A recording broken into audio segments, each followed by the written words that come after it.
Sekjen PDIP Hasto Kristianto mangkir dari panggilan KPK. Hasto menjadi tersangka kasus suap penetapan Harun Masiku sebagai anggota DPR RI periode 2019-2024 melalui mekanisme pergantian antar waktu. Dalam surat pemberitahuan, Hasto beralasan menghadiri acara yang tidak bisa ditinggalkan. Kita kembalikan lagi ke perkara saudara HK yang bersangkutan sudah memberikan konfirmasi ketidakhadiran dan penyidik menyetujui akan mereschedule. Apakah nanti dibuatkan surat panggilan kedua atau tidak, itu nanti kita akan lihat ke depannya. Bagi tersangka, maka penyidik bisa mengeluarkan surat perintah penangkapan. Ya, bagi tersangka. Ya, saya pikir saudara HK dalam beberapa kesempatan sudah menyatakan beliau akan taat terhadap prosesnya. Partainya juga akan menghormati prosedur dan proses hukum yang sedang berjalan. Saya pikir ini kita tunggu saja, kita ikuti. Semoga beliau di tanggal yang nanti sudah disepakati dengan penyidik akan hadir di Gedung Merah Putih dalam pemeriksaan sebagai tersangka. Hal yang sama juga disampaikan juru bicara PDI Perjuangan Guntur Romli. Dia bilang Sekjen PDIP Hasto Kristianto tidak dapat hadir memenuhi panggilan KPK karena sudah terjadwal dengan agenda kegiatan rangkaian HUT partai. Oleh karenanya, PDIP meminta KPK dapat melakukan jadwal pemanggilan ulang kepada Hasto. PDI Perjuangan dan Saudara Sekjen DPP PDI Perjuangan Mas Hasto Kristianto akan selalu taat hukum, akan selalu mengikuti semua prosedur. Namun karena ada rangkaian hari ulang tahun Partai Demokrasi Indonesia Perjuangan pada tanggal 10 Januari tahun 2025, maka Saudara Sekjen tidak bisa memenuhi panggilan KPK pada hari ini. Dan kami juga memohon kepada KPK untuk menjadwalkan ulang setelah acara hari ulang tahun Partai Demokrasi Indonesia Perjuangan pada tanggal 10 Januari tahun 2025. Di hari yang sama, tim penyidik KPK juga memanggil mantan komisioner KPU Wahyu Setiawan. Dalam kasus Harun Masiku, Wahyu divonis 7 tahun penjara melalui putusan kasasi Mahkamah Agung di pertengahan tahun 2021. Wahyu terbukti menerima suap untuk menetapkan Harun sebagai anggota DPR RI dari Dapil 1 Sumatera Selatan. Harun yang berada di posisi 6 raihan suara justru ditetapkan sebagai anggota DPR RI. Dalam kasus Harun Masiku, KPK juga sudah memeriksa sejumlah tokoh, mulai dari mantan Menteri Hukum dan HAM Yasona Lauli dan mantan Direktur Jenderal Imigrasi Roni Franky Sompi. Keduanya diperiksa terkait perjalanan Harun Masiku yang menghilang sejak ditetapkan sebagai tersangka oleh KPK pada 9 Januari 2020. Tapi, kasus penetapan Hasto sebagai tersangka tak hanya menjadi sekedar sorotan publik. Ada dugaan Hasto menjadi tersangka sebagai buntut panasnya hubungan PDIP dan Presiden ke-7 Republik Indonesia, Joko Widodo. Apalagi di akhir tahun lalu, PDIP resmi memecat Jokowi sebagai kader. Tak hanya itu, Hasto juga sempat mengumbar punya video terkait skandal elit politik. Salah satunya soal Presiden 3 periode, di mana Jokowi disebut sebagai pihak yang meminta agar bisa memperpanjang masa jabatan Presiden, meski soal ini dibantah oleh Jokowi. Tidak pernah yang namanya saya minta perpanjangan atau 3 periode kepada siapapun. Tanyakan saja ke Ibu Mega. Atau tanyakan saja ke Mbak Puan, atau tanyakan saja ke partai-partai. Kapan, di mana, atau siapa yang saya utus. Enggak pernah ada. Ya, jangan menjadi framing jahat seperti itu. Enggak baik. Lalu benarkah Hasto jadi tersangka karena motif politik atau memang karena persoalan hukum? Tim Liputan Kompas TV.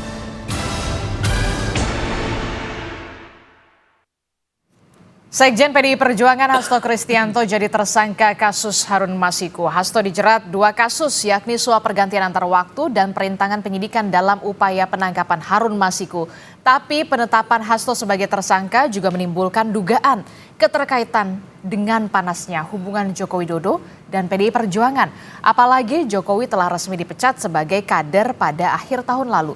Benarkah ada kaitan antara dua hal ini? Kita akan bahas bersama dengan sejumlah narasumber yang sudah hadir melalui sambungan daring.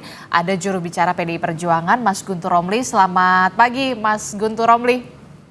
Selamat pagi Mbak Rizmi, Assalamualaikum. Waalaikumsalam warahmatullahi wabarakatuh. Dan juga sudah hadir ke studio Orange Kompas TV ada Direktur Eksekutif Parameter Politik Indonesia, Mas Adi Prayitno. Selamat pagi Mas Adi, apa kabar? Selamat pagi Aristi. Ya. Kemudian juga kami masih akan mengundang dari pihak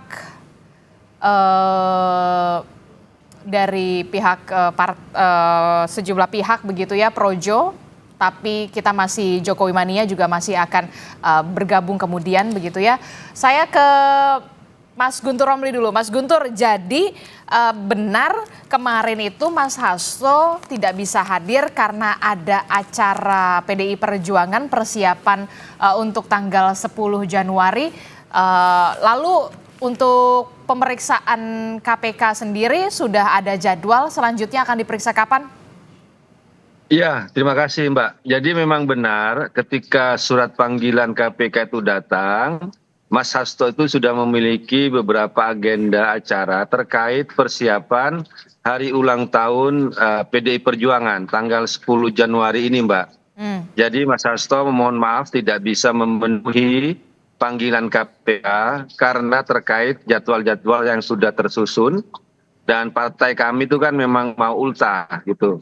Kemudian dari tim hukum juga sudah menyampaikan surat permohonan maaf kepada KPK tidak bisa hadir kemarin dan juga kalau bisa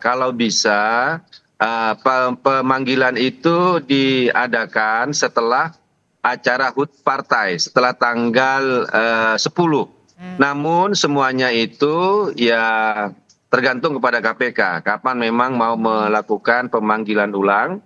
Tapi nanti ya Mas Hasto itu dipastikan akan hadir. Nah terkait kapan harinya ya jamnya itu saya belum dapat informasi dari tim hukum Mbak untuk perkembangan selanjutnya.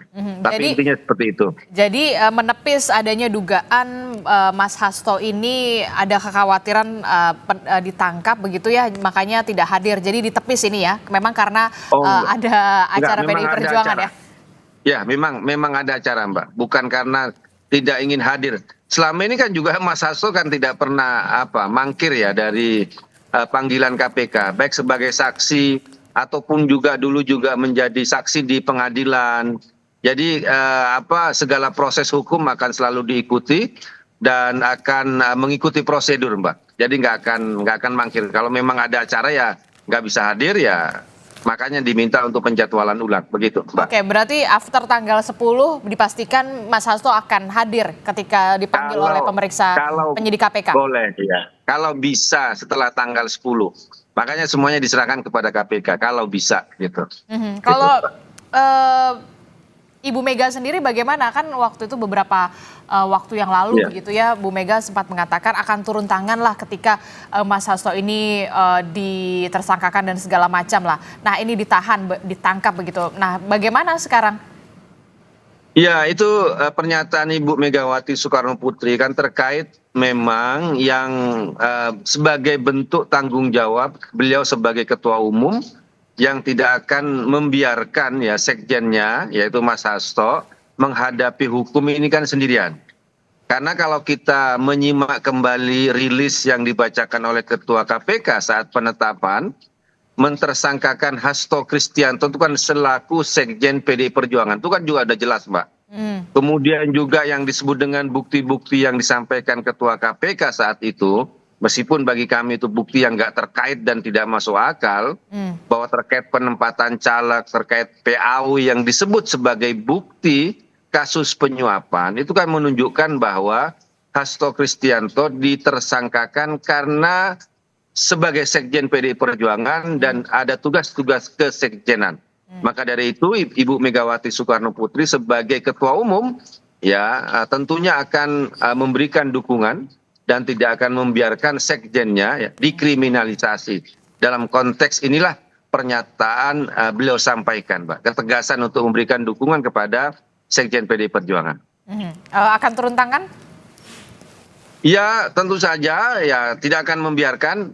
Terkait bagaimana nanti ya mekanismenya, ya tentu saja Ibu Megawati sebagai warga negara akan tetap pembelaan itu dalam koridor hukum yang berlaku di Indonesia, Mbak. Tidak akan menyimpang lah dukungan-dukungan dari Ibu Megawati Soekarno Putri sebagai Ketua Umum, begitu.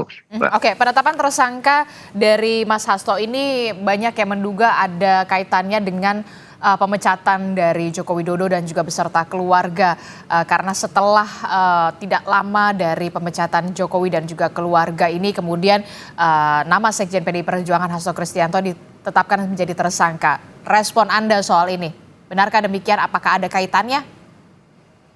Ya, itu sangat terkait, Mbak, bagi kami karena kami menyampaikan bahwa ini adalah kasus politik. Dan juga yang disebut dengan kasus politik adalah sikap politik dari Sekjen PDI Perjuangan Mas Hasto terkait beberapa isu, dan soal ketegangan hubungan dengan Jokowi dan keluarganya itu kan tidak hanya dalam 1 bulan belakangan ini atau setelah pemecatan, tapi sudah setahun. Setahun setiap Mas Hasto itu bicara kritis, bicara keras, selalu ada yang mengingatkan sampai melakukan pengancaman atau intimidasi akan ditersangkakan dengan kasus Harun Masiku. Ya karena Sekjen PDI Perjuangan Mas Hasto merasa yakin tidak pernah terlibat dalam kasus penyuapan ini, ya. Benar Harun Masiku mendapatkan PAW dari DPP PDI Perjuangan, benar bahwa Harun Masiku adalah caleg waktu itu dari PDI Perjuangan, itu sangat benar, ya, tidak bisa dibantah. Tetapi kasus penyuapan itu adalah kasus yang lain, ya. Itu adalah inisiatif pribadi dari Harun Masiku yang menyerahkan uang kepada Wahyu Setiawan yang waktu itu adalah komisioner KPK. Nah, kalau harusnya masalah hukum itu kembali kepada soal antara dua pihak itu, antara pihak yang menerima suap dan orang yang menyerahkan suap. Hasto Kristianto sebagai sekjen tidak terlibat dalam kasus ini. Bahkan bagi kami, Mas Hasto kemudian partai menjadi korban dari kasus ini, sehingga selama ini menjadi semacam sandera politik. Ya, kembali ke soal tadi bahwa Mas Hasto selama ini sudah mengalami intimidasi, ancaman, karena merasa yakin tidak terlibat dengan kasus ini, maka ya tidak pernah takluk, tidak pernah menghiraukan soal ancaman-ancaman itu, dan ancaman itu memang selalu datang dari kubunya Jokowi. Ya, bahkan 1 bulan yang lalu juga sudah rame dalam sebuah podcast Mas Hasto juga menyampaikan, ada yang menyampaikan bahwa akan ada beliau menjadi tersangka, dan ternyata ya setelah pemecatan dari Jokowi, ya pemecatan terhadap Jokowi dan keluarganya, kasus ini juga keluar. Kemudian jangan lupa bahwa ketua KPK yang sekarang itu adalah orang yang dipilih, yang ditentukan oleh Jokowi. Jadi seakan-akan tugas pertama dari ketua KPK kok mentersangkakan orang atau sekjen yang memecat Jokowi. Seakan-akan kami melihatnya juga seperti itu, Mbak. Begitu. Oke, tadi Anda menyebutkan ada pengancaman di sana. Apakah memang ada Mas Hasto dan juga pihak kuasa hukum punya buktinya soal adanya pengancaman tersebut? Sudah mengantongi? Iya, ada. Iya, Mbak, ada bukti. Jadi itu kan nanti akan disampaikan, dan itu sudah semacam pernyataan pengancaman itu sudah dinotariskan oleh Mas Hasto sebagai pernyataan yang memiliki dasar hukum lah, ya. Kalau nanti ada apa-apa lah dengan Mas Hasto itu. Kemudian juga yang disampaikan juga dalam sebuah berita majalah lah, itu kan juga ada terang kan bahwa ada utusan. Kemudian juga kronologi juga nanti akan disampaikan secara lengkap, kapan, ya, di mana saja itu kan, dan terkait isu apa saja, ya. Sebenarnya Mas Hasto juga sudah menyampaikan beberapa kali persoalan ini, Mbak. Apa yang membuat beliau diancam, apa pernyataannya itu kan ada beberapa kasus sebenarnya itu. Oke, saya ke Mas Adi. Mas Adi, jadi dari segi politik, dari sisi politisnya, Anda melihat memang ada kaitannya penetapan tersangka Hasto karena memang berdekatan sekali ketika PDI Perjuangan memecat Jokowi dan juga keluarga. Ya, bagi saya secara prinsip bahwa ketegangan antara Hasto PDIP dengan Pak Jokowi itu tidak bisa dibantah. Itu kan terjadi memang jelang akhir-akhir masa kekuasaan politik Jokowi, ketika Jokowi itu menyatakan sikap politiknya yang berbeda ya dengan PDIP di Pilpres 2024 saat itu. Jadi praktis setelah hubungan itulah kemudian memang hubungan Jokowi dan Hasto dan PDIP memang bisa dipastikan sudah tidak akur dan tidak bisa disambung lagi. Nah itu yang kemudian menebalkan kenapa misalnya kita lihat satu persatu elit-elit PDIP itu kan mengkritik segala hal yang disampaikan oleh Pak Jokowi dan seterusnya dan seterusnya. Lalu publik bertanya-tanya apakah persoalan politik ini juga akan merambat kepada persoalan hukum. Setahu saya tidak mungkin lembaga sekelas KPK itu tidak punya alat bukti yang sahih, yang tidak valid untuk menetapkan seseorang itu sebagai tersangka.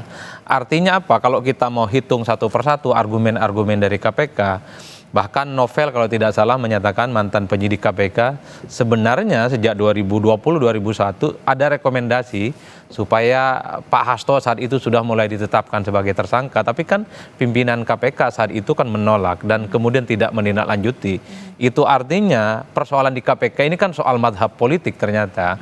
Mungkin ada indikasi-indikasi Hasto itu terlibat dalam persoalan hukum, tapi karena hubungan politiknya saat itu dengan kekuasaan dekat, kira-kira begitu, masih tidak ada hubungan yang retak antara Jokowi dan PDIP. Jadi persoalan Pak Hasto itu dianggap tidak ada persoalan apapun. Nah, ketika KPK ini wajahnya baru, ketika KPK itu memiliki hubungan yang lebih dekat dengan kekuasaan yang lama dan PDIP berada di luar kekuasaan, itu yang kemudian dikait-kaitkan bahwa hubungan politik ada kaitannya dengan persoalan-persoalan hukum. Kalau ini yang terjadi di belakang panggung, Adisti, itu kan mengindikasikan sebenarnya bahwa satu hal, begitu banyak sebenarnya elit-elit di negara kita ini punya persoalan hukum, dia tinggal nunggu waktu nih. Apakah dia memiliki hubungan baik nih dengan kekuasaan? Apakah dia punya hubungan baik dengan penegak-penegak hukum? Kan ngeri betul negara kita kalau begini prosesnya. Tapi satu hal bagi saya, kalaupun toh ini menjadi trigger bagaimana supremasi hukum kita ditegakkan ke depan, termasuk KPK, ini tentu akan menjadi kabar yang baik. Tapi kan Hasto ini sudah selesai bagi saya. Ketika sudah ditetapkan sebagai tersangka, dramanya mestinya sudah harus diakhiri. Kan ini sudah fakta-faktanya kan tinggal diungkap. Nanti mungkin ada bantahan-bantahan dari kubunya Pak Hasto. KPK juga akan menyampaikan fakta-fakta hukum seperti apa. Nah, orang sekarang nantang apa nih yang kemudian bisa dilakukan oleh KPK. Kalau sekelas sekjen partai aja bisa menjadi kado awal tahun 2025, masa persoalan-persoalan yang triliunan yang selama ini mangkrak, ini tidak bisa tuntas. Saya selalu mengatakan persoalan Hasto sudah selesai, sudah tersangka ini barang. Apalagi mau dikembang-kembangkan, orang-orang yang selama ini terkait dan seterusnya itu kan sudah dipanggil satu persatu. Kemarin mantan komisioner KPU sudah dipanggil, diminta pernyataannya dan diminta kesaksiannya. Hasto mungkin setelah tanggal 10 Januari dipanggil. Ini kan tinggal kita tunggu nih Pak Hasto ini follow up-nya seperti apa, mau ditahan atau mau pra-peradilan dan seterusnya dan seterusnya. Dan yang paling ditunggu oleh publik sekarang KPK ke depan seperti apa, kasus pertambangan, illegal logging, illegal fishing, dan orang-orang yang terindikasi orang-orang penting di negara kita yang dinilai punya kasus hukum tidak selesai. Nah, itunya yang mesti harus dituntaskan oleh KPK ke depan ya. Bagi saya cerita Pak Hasto ini sudah selesai.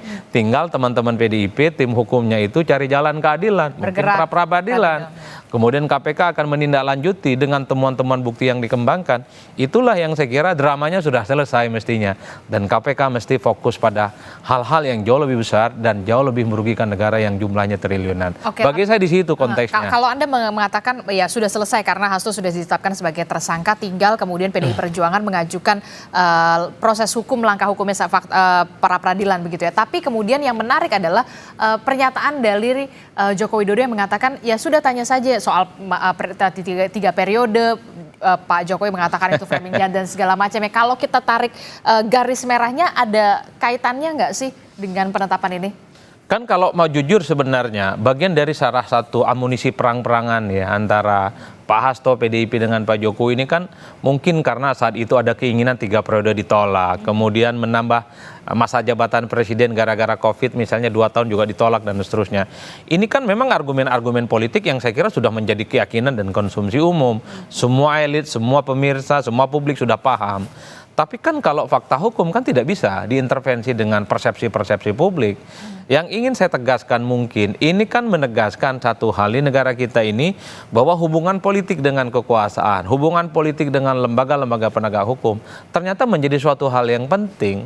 Oleh karena itu, kalau apa yang terjadi pada Pak Hasto ini adalah ada persoalan politik, Ini kan menunjukkan bahwa sebenarnya persoalan-persoalan hukum begitu banyak terjadi, tapi karena dia punya jaring pengaman kekuasaan, punya jaring kekuatan hukum di dalam, Aman. dia dibiarkan dan aman. Kan nggak elok kita melihat bagaimana penegakan hukum kita ke depan. Oleh karena itu, kalau saya menantang, sudahlah kasus Pak Hasto ini sudah selesai. Ayo yang lain, ada tidak elit-elit yang disangkut pautkan dengan kebijakan-kebijakan yang dinilai merugikan negara selama ini? Bisa tidak KPK itu menindaklanjuti?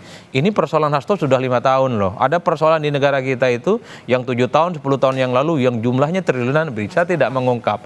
Kan ini yang kebenarnya sebagai pembuktian bahwa KPK itu bekerja bukan karena pesanan, bukan karena order, bukan karena selera politik, bukan karena posisi politik seseorang.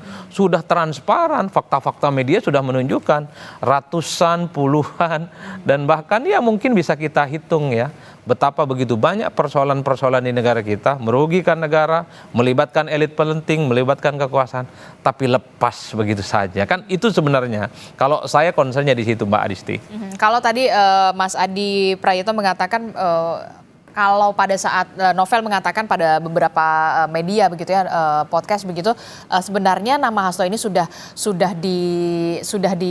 ada untuk potensi untuk ditersangkakan dari 2020 lalu, tapi kemudian karena memang ada kedekatan dengan kekuasaan dan juga pada saat pimpinan KPK pada saat itu tidak terwujud begitu, baru sekarang. Nah, ketika PDI Perjuangan berada di luar pemerintahan, jawaban Anda Mas Guntur Romli? Ya kalau bagi kami Mbak, tidak ada yang tidak terkait dengan persoalan politik. Termasuk juga adalah persoalan hukum. Dan juga kalau kita melihat struktur KPK kan sekarang sudah tidak independen lagi. Kan itu sudah menjadi salah satu rumpun pemerintahan yang di situ sangat kuat pada persoalan eksekutif ya, di bawah presiden ya. Makanya saya sampaikan tadi, komisioner KPK saat ini itu dipilih, ditetapkan oleh Jokowi, dan hanya dilantik oleh Prabowo. Makanya dari situ loyalitas politiknya itu kan lebih kuat dari persoalan penegakan hukum. Apa yang disampaikan Bung Adi Praitno tadi, ya bagi saya itu kan mengafirmasi bahwa kalau hanya persoalan seperti Hasto Kristianto yang bukan pejabat publik, yang bukan pejabat negara, tidak ada kerugian negara sepeser pun dalam kasus ini, dan yang sudah 5 tahun ya, kemudian tiba-tiba menjadi salah satu prioritas, bahkan menjadi salah satu unggulan dalam tanda kutip komisioner KPK saat ini untuk menyelesaikan kasus ini. Pertanyaannya adalah siapa ya yang benar-benar punya kepentingan terhadap kasus ini, dibanding kalau kita bicara tadi kasus-kasus yang sudah menyebut sebagai fakta pengadilan. Joko Widodo itu kan disebut namanya dalam beberapa pengadilan, di pengadilannya mantan Dirut Pertamina, di pengadilannya Yassin Limpo, di pengadilannya Johnny Plate, di pengadilannya apa yang sudah disebutkan. Tapi kan tidak pernah ada penelusuran atau kelanjutan dari kasus ini. Atau juga seperti nama Bobi Nasution dan Kahiyang, anak menantu Jokowi, dalam kasus yang disebut Blok Medan soal izin tambang.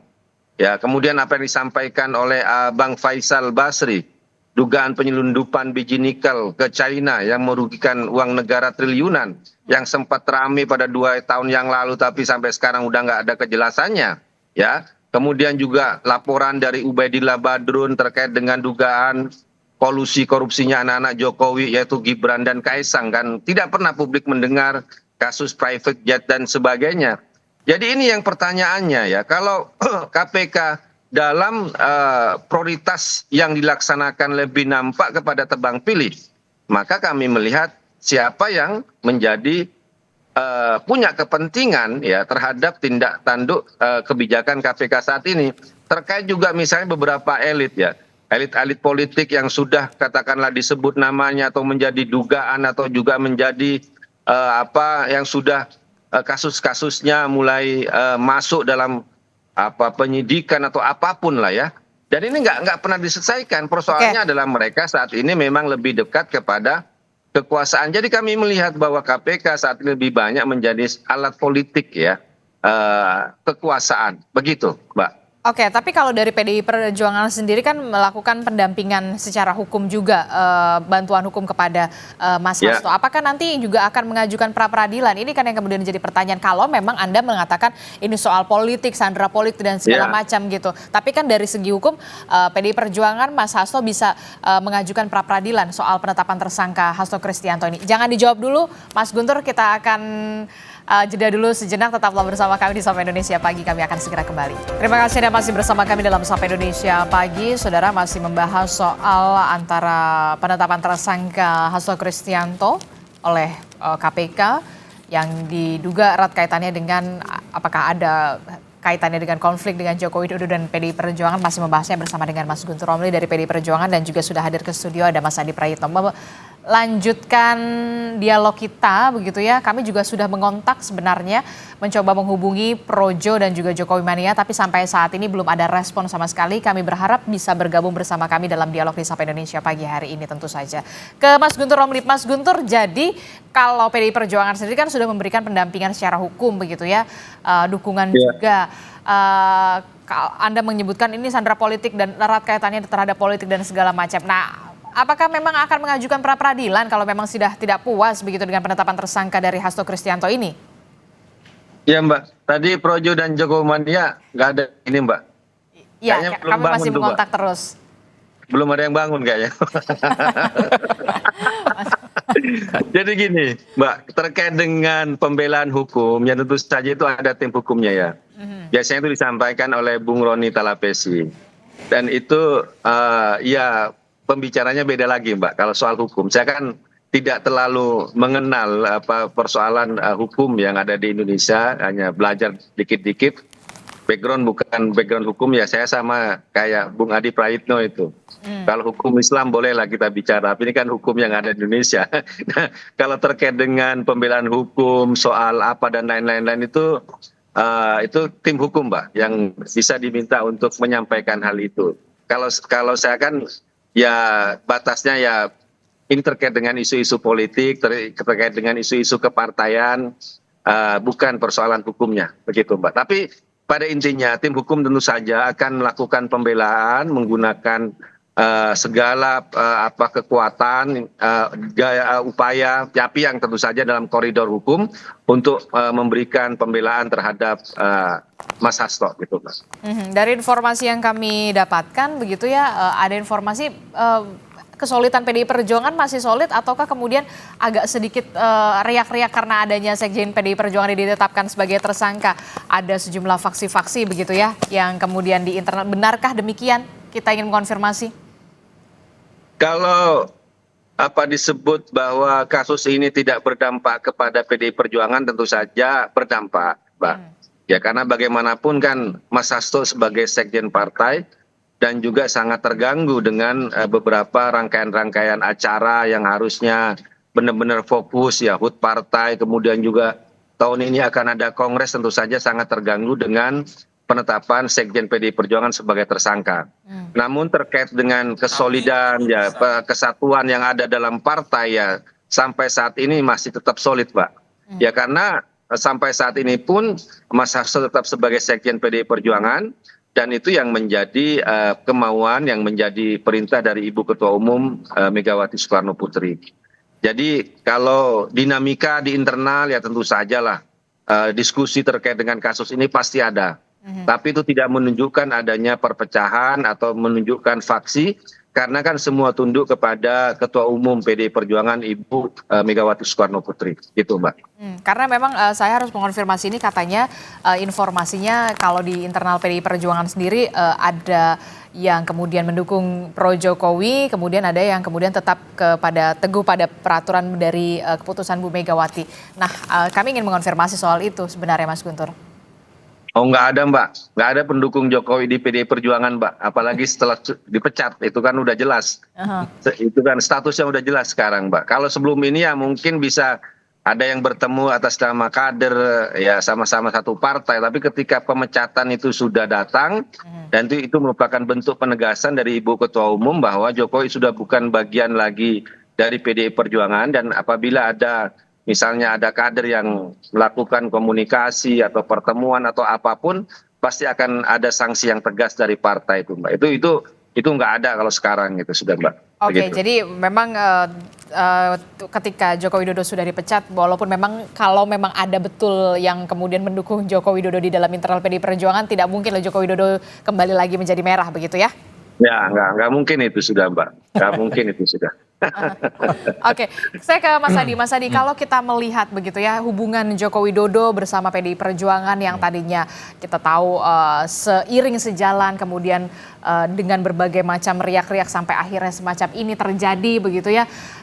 Anda melihat PDI Perjuangan masih akan tetap solid dan memang tidak ada faksi-faksi di dalamnya atau seperti apa? Kalau bicara tentang PDIP solid, saya kira sampai hari ini cukup solid. Itu kan menunjukkan kalau kita melihat hasil Pileg 2024. Saat itu jelas-jelas PDIP sudah ditinggalkan oleh Jokowi, dan Jokowi memang lebih dekat misalnya ke partai yang lain seperti PSI, dan Gibran bergabung dengan Prabowo Subianto. Dalam konteks Pileg saya kira PDIP masih cukup solid dan cukup kuat. Terbukti sekalipun perolehan suaranya itu berkurang sekitar 3%, tapi kan PDIP tampil sebagai partai pemenang Pileg. Meski kita harus akui dalam konteks Pilpres itu kan wassalam. Perolehan suara Ganjar dan Mahfud kan di sekitar hanya kurang lebih sekitar 16% ya. Ataupun misalnya kalau ingin bicara tentang faksi-faksi, saya kira di semua partai politik faksionalisasinya cukup kuat. Tapi memang karena ada lem perekat namanya Megawati Soekarno Putri, jadi faksi-faksinya itu relatif konsolidatif. Per hari ini sekalipun Hasto itu sudah ditetapkan sebagai tersangka misalnya oleh KPK, tak ada satupun misalnya desakan-desakan untuk mengganti Hasto secara terbuka ya. Tidak ada kabar yang mengindikasikan karena itu. Artinya apa? Sepertinya memang PDIP ini sedang mengonsolidasi betul supaya di internal itu tidak ada gemuruh, tidak ada gejolak, sekalipun sudah mulai muncul suara-suara di luar supaya misalnya bagaimana nasib Hasto ini sudah mulai dipikirkan. Apakah ada penggantinya, apakah ada PLT atau dibiarkan seperti sekarang ini. Tetap sebagai sekjen tapi dengan posisi tersangka oleh KPK. Ataupun misalnya indikasi kedua bahwa di internal PDIP tidak ada desakan-desakan untuk mengganti ketua umum mereka, Megawati Soekarno Putri dan seterusnya. Ini kan menjadi semacam petunjuk bahwa sebenarnya PDIP per hari ini sangat konsolidatif. Kalau dalam konteks itu saya kira tidak ada bantahan apapun. Nah, yang perlu diantisipasi memang ketika beberapa waktu yang lalu ya ada bukan billboard, ada baliho dan spanduk yang kemudian mempertanyakan keabsahan kepengurusan PDIP di bawah Megawati yang itu tanpa melalui proses kongres dan seterusnya. Mungkin itu juga menjadi indikasi loh. Ini baru pertama kali pasca reformasi ada pihak tertentu, entah itu siapa, entah itu orang luar, entah itu orang dalam, yang mencoba untuk mempertanyakan. Bisa saja ini menjadi pintu masuk loh. Bagaimana ada penetrasi dari pihak luar, bekerja sama dengan pihak dalam mungkin internal PDIP yang mencoba untuk mencari akselerasi dan kesempatan bagaimana mengubah peta politik yang ada di PDIP. Karena kalau kita melihat kecenderungan rata-rata secara umum, Adisti, pasca reformasi kita itu juga begitu banyak partai politik yang tiba-tiba terbelah, ada konflik internal, dan bahkan beberapa waktu yang lalu masih lekat loh dalam ingatan kita. Ya tidak lebih dari 3-4 tahun belakangan, Partai Demokrat nggak ada angin, nggak ada hujan, ada Partai Demokrat tandingan, ingin menggoyang posisi AHY yang definitif sebagai ketua umum. Tiba-tiba ketua umum Golkar yang mestinya ada pergantian di Desember, mundur di tengah jalan. Ini yang mungkin harus diantisipasi. Itulah yang saya sebut bahwa kemungkinan ada intervensi dan mengintercept PDIP bukan tidak mungkin, karena posisi PDIP saat ini berada di luar kekuasaan dan sangat riskan. Biasanya hal yang semacam ini bisa muncul dari dua hal, di dalam ataupun dari luar. Kalau di dalam sepertinya masih agak sedikit kondusif ya. Khawatirnya ada pihak eksternal tapi di dalam masih kode keras ya. Nah itu gimana tuh Mas Guntur, Anda menanggapinya? Ada yang harus diwaspadai soal intervensi dari luar begitu ya untuk kesolidan dari PDI Perjuangan? Ya memang kami sudah mewaspadai, Mbak. Apalagi yang disampaikan oleh Ibu Ketua Umum, Ibu Megawati Soekarno Putri pada tanggal 12 Desember itu kan pernyataan beliau sudah tegas. Bahwa ada yang mau mengaut-aut, yang mau mengaca-ngaca, ada yang mau ngobrak-abrik partai ya. Dan itu beliau sampaikan secara tegas. Dan kami melihat juga persoalan seperti spanduk dan lain sebagainya itu sudah kami laporkan kepada pihak yang berwajib ya. Karena ya sebenarnya untuk menelusuri kasus ini kan sangat mudah. Aparat tuh bisa punya CCTV di mana-mana yang bisa dilihat siapa yang memasang ya spanduk tersebut. Namun kami kalau melihat rekam jejak ya siapa yang bisa membelah Partai Demokrat, siapa yang bisa membelah Partai Golkar, kemudian juga beberapa partai yang lain ya kita juga bisa ngelihat ya ternyata ya orangnya ya itu juga yang baru dipecat dari PDI Perjuangan gitu kan.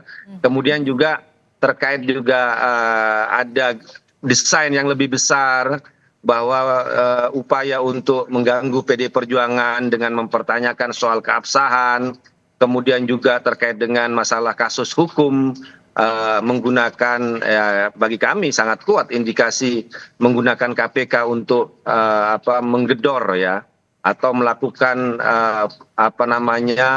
serangan terhadap PDI Perjuangan seperti yang disampaikan tadi ya kalau kita bisa sangat mencurigai ketika statement dari Ketua KPK ketika merilis tersangkanya Mas Hasto Kristianto itu kan benar-benar dalam framing politik.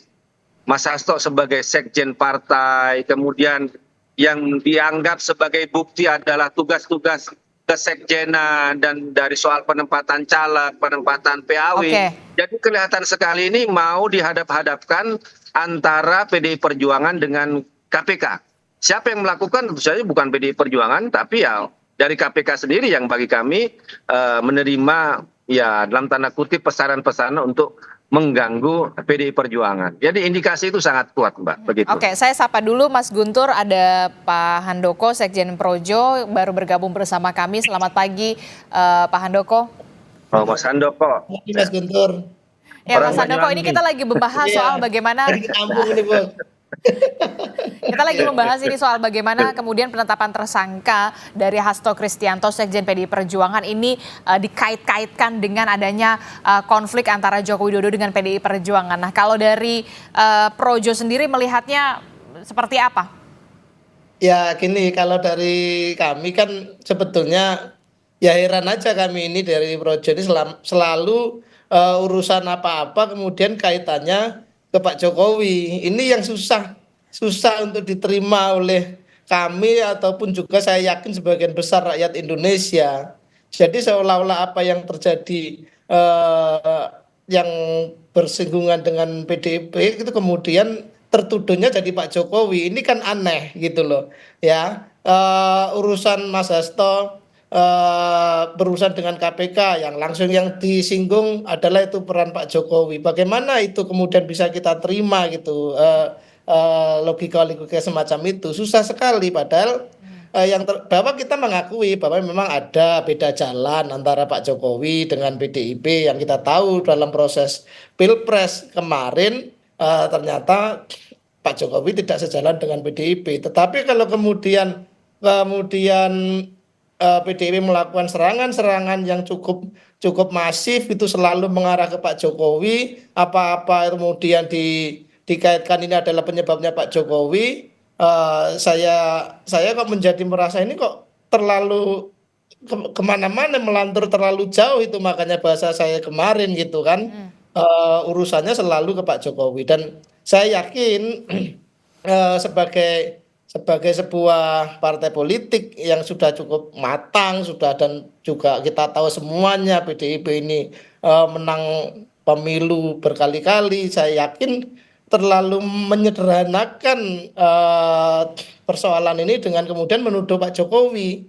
Semua partai juga biasa saja kan ada kader-kadernya yang punya kasus, itu kan juga menimpa semua partai. Tapi kemudian kalau kemudian semua diarahkan ke Pak Jokowi, saya malah khawatir gitu. Tapi begini, kemudian banyak yang beranggapan kenapa begitu? Karena memang penetapan tersangka Sekjen PDI Perjuangan Hasto Kristianto itu waktunya tidak lama setelah Joko Widodo dan juga keluarga dilakukan pemecatan oleh PDI Perjuangan. Itulah yang jadi kemana-mana jadi mengaitkannya ke situ. Jadinya kan jadi kayak otak-atik gatuk Mbak gitu loh. Kan iya kan, jadi ini setiap ada peristiwa, ini Pak Jokowi, setiap ada peristiwa ini Pak Jokowi. Saya justru khawatir Mbak, kalau sikap seperti itu dikembangkan terus, itu justru kontraproduktif bagi PDIP. Saya khawatir itu Mbak. Itu. Jadi maksud saya udahlah ya kita hadapi semua situasi ini, jangan kemudian tuduhan serangan mengarah ke Pak Jokowi dan pelajaran selama ini ya nun sewu ini Mas Guntur dan kawan-kawan PDIP, semakin kenceng serangan ke Pak Jokowi itu semakin merugikan PDIP gitu. Itu yang justru makanya saya khawatir justru sikap-sikap semacam ini nanti makin kontraproduktif gitu. Oke, saya ke Mas Guntur. Mas Guntur, bagaimana nih kalau kata Mas Handoko semakin banyak keras serangan ke ke Joko Widodo ini semakin merugikan dari PDI Perjuangan? Iya, itu kan pendapatnya Mas Handoko ya. Ya tentu saja perbedaan pendapat itu kan hal yang sangat biasa. Tentu, dan kami kan juga memiliki sejumlah indikasi, petunjuk sampai bukti-bukti bahwa ini tetap ada hubungan antara kasus hukumnya Mas Hasto ini dengan persoalan-persoalan yang terkait dengan Pak Jokowi dan keluarganya. Seperti saya sampaikan tadi, dalam setahun belakangan ini ya, ketika PDI Perjuangan berpisah jalan dengan kekuasaan dengan Pak Jokowi, selalu ada upaya untuk memberikan istilah peringatan ataupun juga memberikan sampai intimidasi ya, atau disebut dengan pesan kepada Mas Hasto itu untuk tidak berbicara keras terkait Pak Jokowi dan keluarganya. Ini kan Mas Hasto kan punya bukti-bukti dan juga orang-orangnya masih ada, siapa saja dan sebagainya. Ya seperti kayak kasus penolakan 3 periode, Pak Jokowi itu mengingkari, tapi orang-orang dekatnya yang menyuarakan masih ada sampai sekarang dan masih dekat sampai sekarang. Kalau memang mereka salah harusnya kan ditegur, harusnya diberi sanksi, kan ternyata tidak. Jadi ataupun juga ucapan Pak Jokowi sendiri terkait dulu yang soal Mas Gibran yang mau jadi disebut dengan cawapres, tapi masalah umur, masalah jabatan ternyata tidak terbukti ya, alias ingkar ya terhadap ucapannya sendiri. Jadi kalau dari rekam jejak pernyataan-pernyataan Pak Jokowi itu sendiri itu nggak bisa dipercaya. Kalau kita mau lihat rekam-rekam jejak, apalagi terkait dengan masalah-masalah politik ya. Jadi bagi kami ini bukan untuk mengatakan bahwa semua terkait dengan Jokowi, tentu saja tidak ya. Tapi beberapa kasus ya terkait dengan apa yang disampaikan oleh Mas Hasto sendiri, kasus-kasus hukum yang saat ini beliau hadapi dengan kronologi dekat dengan pemecatan, kemudian juga ada bukti di situ, kemudian juga KPK baru diangkat, kemudian program pertama adalah menetapkan Sekjen PDI Perjuangan. Jadi maksud Anda tidak ada yang kebetulan ya? Tidak ada yang kebetulan ya? Iya, tidak ada yang kebetulan. Oke, saya ke Mas Adi. Mas Adi, terakhir Mas Adi, sinyal kuat sekali begitu ya Mas Handoko mengatakan semakin keras Joko Widodo diserang, semakin PDI Perjuangan merugi. Ya kalau melihat itu ya bisa kita lihat dalam Pilpres dan Pileg 2024 yang lalu. Di Pilpresnya memang kalah karena salah satu argumennya mungkin karena terlampau nyerang agresif Jokowi. Tapi di Pileg karena runner up. Maksudnya dalam konteks Pileg itu ya PDIP masih tetap menang sekalipun 3% harus berkurang. Jadi dalam banyak hal ditinggalkannya PDIP oleh Pak Jokowi itu kan cukup merugikan sebenarnya bagi PDIP secara umum. Dan saya membayangkan kalau PDIP masih sama Jokowi 2029 ini ya 2024 ini mungkin presidennya dari PDIP. Bukan karena yang lain, karena apapun saat itu approval rating Jokowi kan di atas rata-rata. Itu kan adalah tidak sejalan. Nah, kan tinggal diuji ke depan di 2029 apakah ketika PDIP tak lagi bersama dengan Jokowi, Pilpres dan Pilegnya akan sekuat beberapa periode yang selanjutnya. Hanya waktu yang akan kemudian menjawab itu, Adisti. Kalau sekarang pasti hanya persepsi, kalau sekarang hanya sebatas asumsi dan tentu itu hanya tidak lebih dari sekedar klaim-klaim politik bagi Projo, bagi relawan-relawan Jokowi, dan mungkin juga bagi PSI bahwa PDIP salah besar ketika terus agresif menyerang Jokowi karena secara perlahan itu akan berdampak negatif. Tapi bagi PDIP semakin kencang menyerang Jokowi, justru pendukung-pendukung PDIP itu akan semakin kuat dan semakin membesar. Terutama dari mereka kelompok kritis, kelompok-kelompok pro-demokrasi, dan kelompok-kelompok yang selama ini merasa kecewa dengan Pak Jokowi. Nah, untuk menguji siapa yang kuat, apakah yang seperti Projo ini ataukah seperti PDIP, nanti tunggu di 5 tahun yang akan datang. Karena ukuran kuat dan nggak kuatnya tentu adalah hasil hasil pilpres dan hasil pileg, bukan didasarkan atas argumen yang lainnya. Tapi kalau khusus untuk Sekjen PDI Perjuangan Hasto Kristianto, kita tidak perlu menunggu sampai 5 tahun kan. Kalau PDI Perjuangan sendiri tetap setelah ini bergulir penetapan tersangka, apakah kemudian terakhir Sekjen PDI Perjuangan tetap Hasto Kristianto ataukah memang akan ada penggantian? Singkat saja Mas Guntur. Ya tentu kalau kasusnya Mas Hasto, kami kan punya 2 proses Mbak ya. Ada proses hukum dan itu adalah tim pembela hukum yang akan memberikan pembelaan. Dan juga terkait kami juga kan persoalan politik juga di situ kan sangat kuat. Paling tidak kan kami juga harus menyadarkan kepada masyarakat bahwa banyak loh kasus-kasus hukum itu hanya menjadi alat politik. Oke, kalau dari struktur partai politiknya? Strategi partai tentu saja ini yang paling ditunggu adalah Kongres PDI Perjuangan yang akan datang ya.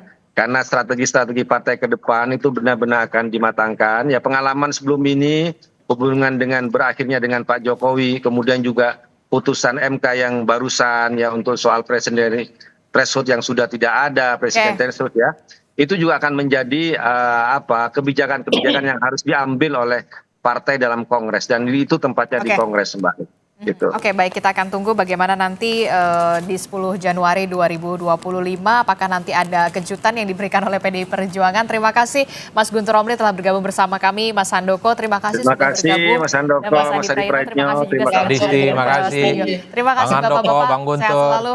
Selamat pagi, Assalamualaikum warahmatullahi wabarakatuh.